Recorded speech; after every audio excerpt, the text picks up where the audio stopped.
अस्सलाम वालेकुम स्टूडेंट्स, मैं हूं आपका एआई केमिस्ट्री टीचर न्यू अल हिजरा हाई स्कूल से।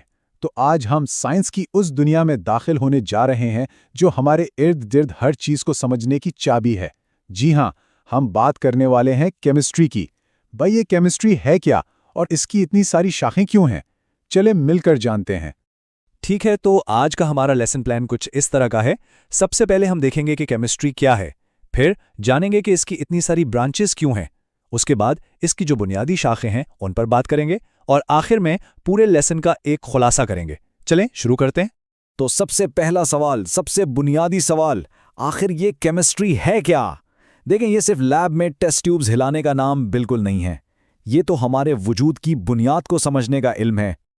अच्छा, तो किताब के मुताबिक केमिस्ट्री की तारीफ कुछ यूं है: the branch of science which deals with the properties, composition and the structure of substances.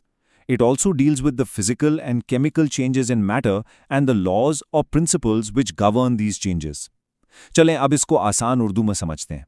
देखें, केमिस्ट्री हमें 3-4 बुनियादी बातें बताती है। कोई चीज़ यानी मादा किस चीज़ से बना है, उसकी साख्त कैसी है और वो कैसे बदलता है।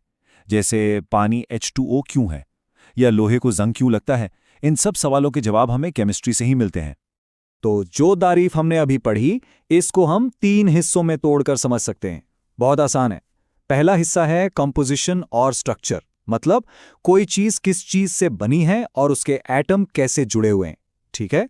दूसरा हिस्सा है तबई और कीमियाई तब्दीलियां, मतलब ये चीजें कैसे बदलती हैं, जैसे पानी का भाप बन जाना। और तीसरा हिस्सा वो है कवानीन और असूल, यानी वो रूल्स जिनके तहत ये सारी तब्दीलियां होती हैं। अच्छा, अब केमिस्ट्री इतनी बड़ी फील्ड है, इतनी वसी है कि एक साथ इसको पढ़ना बहुत मुश्किल है। तो साइंसदानों ने इसका एक हल निकाला। उन्होंने इसे मुख्तलिफ शाखों में तकसीम कर दिया। लेकिन सवाल यह है कि ऐसा करने की ज़रूरत ही क्यों पड़ी? और ये बहुत अहम सवाल है, क्योंकि इसका जवाब हमें ये समझने में मदद देता है कि साइंस में तरक्की कैसे होती है। वजह बहुत सादा है। केमिस्ट्री एक बहुत ही फैला हुआ और पेचीदा सब्जेक्ट है। तो जब हम उसे शाखों में बांट देते हैं ना, तो साइंसदान किसी एक खास हिस्से पर पूरी तवज्जो दे सकते हैं। और जब तवज्जो एक जगह होती है तो नई नई इजादात होती हैं। बिल्कुल ऐसे ही जैसे एक डॉक्टर पूरे जिस्म का माहिर नहीं होता ना, कोई दिल का स्पेशलिस्ट होता है, कोई हड्डियों का। बिल्कुल उसी तरह केमिस्ट्री में भी माहिरीन अपने अपने शोबे पर काम करते हैं।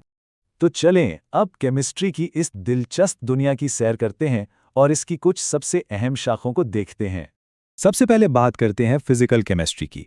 आप कह सकते हैं कि ये केमिस्ट्री और फिजिक्स के दरमियान एक पुल का काम करती है। तो फिजिकल केमिस्ट्री में हम क्या पढ़ते हैं? हम ये देखते हैं कि एटम्स और मॉलिक्यूल्स, यानी बिल्कुल बुनियादी लेवल पर चीजें कैसा बर्ताव करती हैं, उनके पीछे फिजिक्स के कौन से उसूल काम कर रहे हैं। मसलन कोई केमिकल रिएक्शन कितना तेज या आहिस्ता होगा, या फिर पानी उबलकर भाप क्यों बनता है। ये सारी बातें हमें फिजिकल केमिस्ट्री समझाती है। चलें जी, अब आते हैं ऑर्गेनिक केमिस्ट्री पर। इसे आप जिंदगी की केमिस्ट्री भी कह सकते हैं। और इस कहानी का हीरो है एक एलिमेंट, कार्बन। तो ऑर्गेनिक केमिस्ट्री कार्बन और इसके कंपाउंड्स की स्टडी का नाम है। आप सोचें, प्लास्टिक, दवाइयाँ, कपड़े, यहाँ तक कि हमारे अपने जिस्म के अंदर मौजूद प्रोटीन्स और डीएनए, इन सब में कार्बन मौजूद है। तो ये शाख असल में हमें जिंदगी के केमिकल्स को समझने में मदद देती है।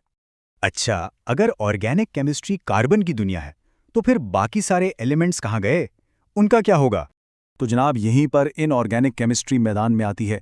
ये कार्बन के अलावा बाकी तमाम एलिमेंट्स और उनके कंपाउंड्स की स्टडी है, जैसे कि धातें, नमक, तेज़ाब, हमारे घरों में इस्तेमाल होने वाला आम नमक, बैटरी सेल, ये सब इनऑर्गेनिक केमिस्ट्री की मिसालें हैं।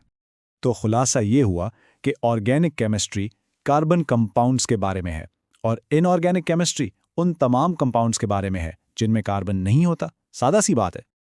अब जरा और दिलचस्प फील्ड की तरफ चलते हैं। क्या होता है जब केमिस्ट्री बायोलॉजी से मिलती है? जी, उसे कहते हैं बायोकेमिस्ट्री। ये शाख जानदारों के जिस्म के अंदर होने वाले केमिकल प्रोसेसेस को समझती है। कभी सोचा है कि जो खाना हम खाते हैं वो तवानाई में कैसे बदलता है, या हमारे मसल्स कैसे हरकत करते हैं? इन तमाम सवालों के जवाब बायोकेमिस्ट्री में हैं। ये प्रोटीन्स, कार्बोहाइड्रेट्स और फैट्स जैसे मॉलिक्यूल्स की स्टडी करती है जो जिंदगी के लिए जरूरी हैं। केमिस्ट्री सिर्फ लैब या हमारे जिस्म के अंदर तक ही महदूद नहीं है। इसका ताल्लुक हमारे पूरे माहौल, हमारी पूरी ज़मीन से है। और यहीं पर काम आती है एनवायरमेंटल केमिस्ट्री। ये हमारे माहौल यानी हवा, पानी और मिट्टी में होने वाले केमिकल रिएक्शंस को स्टडी करती है। ये हमें बताती है कि आलूगी क्यों होती है, इसके क्या असरात हैं और सबसे अहम, हम अपने माहौल को इस आलूगी से कैसे बचा सकते हैं। और आखिर में आइए मिलते हैं केमिस्ट्री की दुनिया के जासूस से, यानी एनालिटिकल केमिस्ट्री से। इसका काम क्या है?